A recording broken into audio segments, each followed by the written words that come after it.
Hey guys, welcome back to We Watch the Movie. I am Mike, and thank you all for watching this crap. We are on Saw 4. We're going to do the entire franchise, hopefully before Saw 10 comes out. We're going to squeeze those little fuckers out, and we're going to get it done. So Saw 4, I did not expect this movie to start with Jigsaw's dick. His just floppy, flaccid wiener just sitting on a morgue table. Just laying there. Totally unnecessary. They covered it with a sheet 5 seconds later, but they're like, y'all want to see Jigsaw's dick, don't you? Saw 4. Jigsaw stick. The movie opens up in gnarly fashion with this wild autopsy scene, which just goes just about as hard as any autopsy scene I've ever seen. I mean, they cut him open. It looks like that scene in National Lampoon's Christmas when they cut the dry turkey open and it just flops open and it's all crispy. This dude rip his rib cage open. They go deeper and deeper inside of him and eventually cut open his stomach where this black goo comes out. I hope that's not what it looks like in our stomachs. Maybe he was just eating like melted licorice or what the fuck was going on in there. And just sucking water from a black lagoon, but it was disgusting. And they find that tape that he swallowed. And it's like, hey, just because I'm dead doesn't mean that this is over with. And the detectives are listening to it. And I really just over the top and dramatic Jigsaw. You could have just put the tape in your pocket, and when you died, when they searched you, they would have found it. But hey, you swallowed it, and it was in your stomach. Then we go to an overcomplicated Saw trap that just kind of sets the standard, I feel like, for the rest of the movie. Like, all right, we're having to do a little bit too much here. We've really gone away from the simplicity of Saw, and this just kind of sets the tone for the whole movie. You've got this like lawnmower machine in the middle of the movie, and you got one dude attached to one end of the chain and the other dude attached to the other end. One guy has the thing that this dude needs, and it's pulling them back against each other. One of them has their eyes sewed shut, the other one has their mouth sewed shut. So obviously the dude with his eyes sewed shut's freaking out. And they're all sewed up like Strangeland style, which is wild. And then you got this dude over here whose mouth is shut, and you know it goes crazy. And it's not really honestly that tense or interesting, but except for the eyes and mouth thing. Like, how would you handle that situation when you can't communicate to the person who's freaking out like it's fucking free buffet day at Golden Corral? And how do you communicate that to him if your mouth's been sewed shut? Well, instead they just act insane and like he murders the shit out of him. What's dumb as hell about this moment is when he escapes the trap, he gets out of the trap, he kills the guy, and then to celebrate, he opens his mouth and rips out all the stitches and screams. And you're like, why, if you were going to do that, you could have just saved yourself the trouble of fucking everything you just did. Like, he beats the trap and then he goes, ah, yay. And you're like, what the fuck was the point of you opening your mouth after all that? So they find Detective Carey's body, and you know, the one that was ripped open with the hand in the acid trap, and they deduce that Amanda couldn't have done all this herself, and Jigsaw was so weak he couldn't have done this. There's no way that either of them could have physically been capable of what's happening here on the screen. And what I want to point out here is that I wish that they would call someone from the Scream franchise to let them know that it is possible in a movie to take into account the physical abilities of the killer.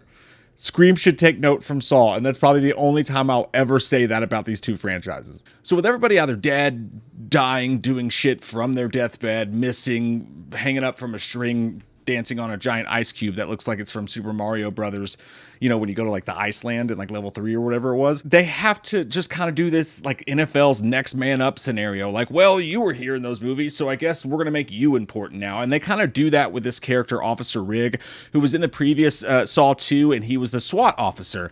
And the movie starts out and he's not supposed to go in the room because it's not safe, but he does so anyway. And then the detective's like, you got to watch that stuff. You got to cool it, hothead. And they do this weird kind of thing where they focus on him and they try to make him the focus of this movie. And he's good. There's nothing wrong with him. It's weird that his name's Rigg because he's the new Murtaugh, Danny Glover from the original Saw, because he's like obsessed with finding Detective Matthews, and he's like obsessed with the case and helping everybody. And his wife's like, you can't save them all, Greg. And he's like, don't tell me my business, devil woman. There's a weird meta moment in it where the new FBI guy who's in the movie, who I like, by the way, he's actually one of the more likable new characters, even though I don't understand why everybody in this franchise, every guy in this franchise has to look like he's 55, an alcoholic in the middle of a rough divorce, who can't find any clothes that fit and has fake, deep, dark, black dyed hair. So everybody looks the same in these movies. It's really weird. But he's even sitting there and he's like, why was a SWAT guy watching film of interrogation? And it's sort of meta because you're like, yeah, I know. They just decided to take a random character and be like, you're the focus now. It's on you, buddy. And so he's Jigsaw's next victim, and Jigsaw's great motivation for him is like, hey, you should stop trying to save people because you can't save them all. And like the Jigsaw motivations for doing this to people just keep getting worse and worse as the franchise goes further. Like, oh, what an asshole. He wants to save his friends. What a huge dick. Fuck this guy. Let's throw him in 17 Saw traps. He deserves it.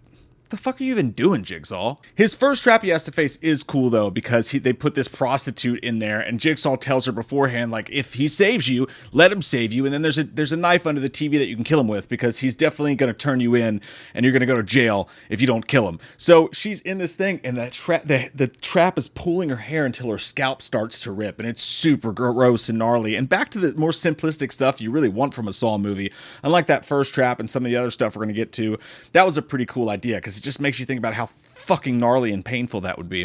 And another good thing that I really liked about Saw 4 was the prequel kind of that they did with Jigsaw, which is weird because Saw 10 is going to be a whole nother prequel with Jigsaw, but they went back in this one and gave him some extra motivation. And we're introduced to his ex-wife, who's really good in the movie. I liked her a lot, and I thought she was an interesting character with multiple layers to her.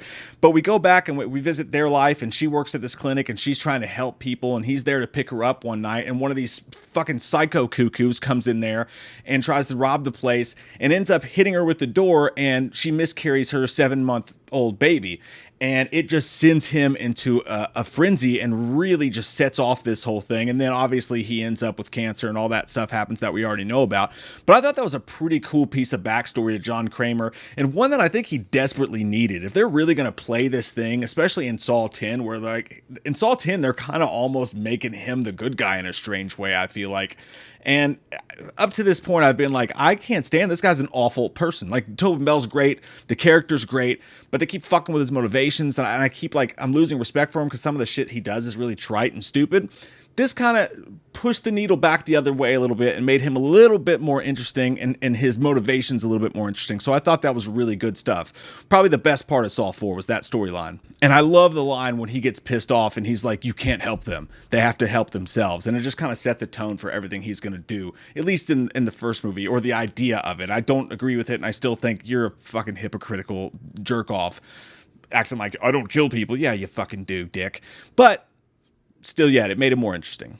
So back to Rigg in this weird ass scene where he goes to this hotel and he meets this way over the top super fat dude in a wife beater, like basically molesting his dog. And he finds all these tapes that this guy lures women up to his room and changes them to his bed and rapes them. And we're forced to watch videotapes of this really fat dude raping women in his whitey tighties. And I'm like, this is like I don't know, like Saul's, I know it's supposed to be grindhouse and gritty and like torture porn and stuff like this, but this feels a little bit beneath even like the Saul franchise and what they're kind of going for. This seems like some like Winnie the Pooh, Blood and Honey type corny shit to me.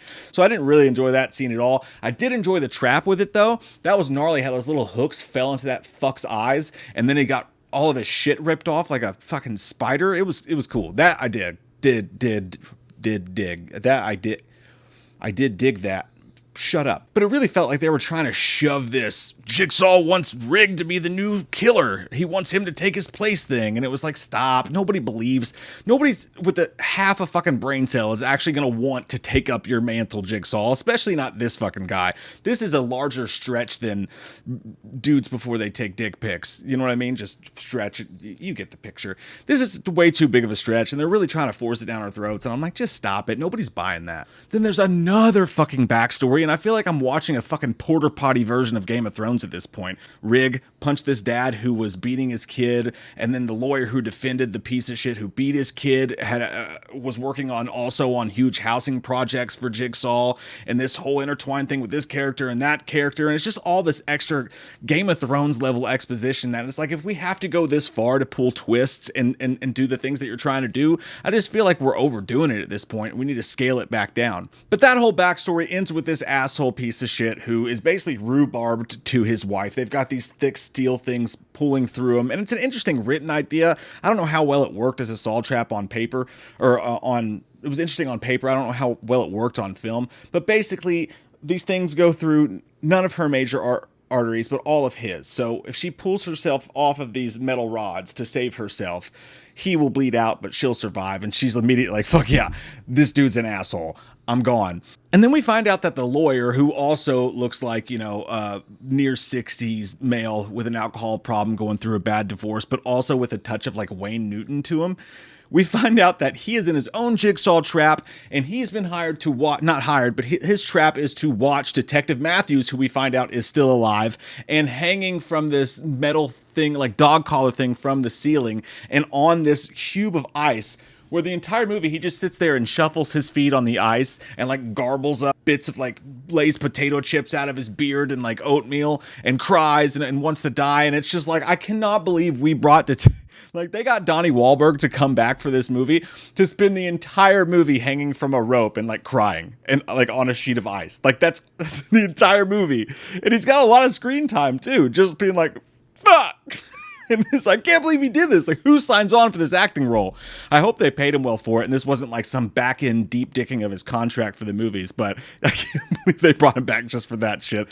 And then the end of the super overcomplicated thing is that the end of Rigg's trap, and by the way, the other detective's there as well. And there's this overcomplicated thing where if he dies, then, or his body falls down, then the water moves the scale, and then the detective from the last movie gets electrocuted. And it's just all way too complicated, and you kind of just lose the plot while you're watching it. But eventually, Rigg, his trap is to, the whole time he's like, don't go in early. You can't save everyone. Sometimes you should hang back a little bit. And it's like the stupidest fucking motivation ever. But of course, he bum rushes the door. And as he does, when the door opens, even though he has time left, those two more giant icicle cubes fall from the ceiling from each side and just obliterate Detective Matthews' head. Donnie Wahlberg is officially no more. And it's probably the funniest fucking kill in the entire franchise because it's just so weird. And it just, he spends the whole movie on this block of ice for two giant blocks of ice to fucking just boop him out of off the fucking planet. It's just so dumb and weird. But meanwhile, he shoots the dude. Those two dudes shoot each other. It's a whole fucking mess. And then, by the way, I don't know if you guys forgot, because I did at this point, there was a whole ending of Saw 3 that we haven't even touched on. That fucking asshole from the last movie that was, the whiny dude who literally is a mid-50-year-old alcoholic in a divorce, runs into the FBI agent, tracks him down, and he goes into that meat cooler where all that shit was happening, and then he shoots down the dude from 3, so his whole story was just like, goes out the window like a fart in the night, didn't matter at all. And then the next thing you know, the detective stands up, and he's like, I've been Jigsaw's accomplice the entire time. And Hoffman is the other apprentice, so he is the new Jigsaw, as I take it, as this movie ends. And we did all that to get right back to that very simple point. Hoffman is the new Jigsaw. And that's where 4 lands us at. So this is the first of the movies to not have Lee Whannell's participation in it, and you can really feel it. The new writers, Patrick Melton and Marcus Dunstan, who ironically wrote, worked on The Collector. They wrote that badass, never made script for Halloween Returns. So I'm not poo-pooing them overall. I just think that this movie Saw wanted really bad, and I don't think you can blame it for trying. Like, I'm not mad at it. And before I forget, there's a really fucking funny kill where they're just like wiping a trap for fingerprints, and it just shoots some arrow into this pointless character's head and like pins him to the wall. And then the detectives are like, oh shit, and they just like walk off and keep working on the case. That's this movie. There's just too much going on, man. It's too overstuffed. It's too overcomplicated. It's just hard to keep track of. And in the end, it just blends in with Saw 3 and the other movies and ultimately becomes completely forgettable. I give the movie a 5.5 out of 10. I don't think it was horrible. I think quality-wise, apart from the writing and overcomplicatedness of it, it kind of falls in line with really most of the rest of the franchise that I've seen so far. It's just that at this point, it's just overcooked as fuck. And they tried really hard to write it out of its overcookedness, and you just can't reverse something that's been overcooked. I know this because I fucking suck at cooking noodles. I don't cuck noodles, all right? You mind your fucking business, pal. As someone who overcooks noodles a lot, I know there's no going back. You just got to make a new batch of noodles. And I have a feeling that that's where this franchise is about to go. I feel like it's about to jump a crazy shark, but we'll see what happens. I don't remember Saw 5 at all. Thank you guys for watching these with me, and I look forward to hanging out and talking to you guys about the next one. Comment down below, what did you feel about this movie? What's your rating for it? I love your fucking faces. Have a great day. Halloween never ends, suck my fucking dick, and I don't really care what Blumhouse fucking says. Put him in a box, or suck a fucking cock. You can say he's dead, but we all know he's not, yeah. So let's go trick-or-treating, let's go fucking drinking, let's all go rent Pumpkinhead on VHS, cause Halloween never ends.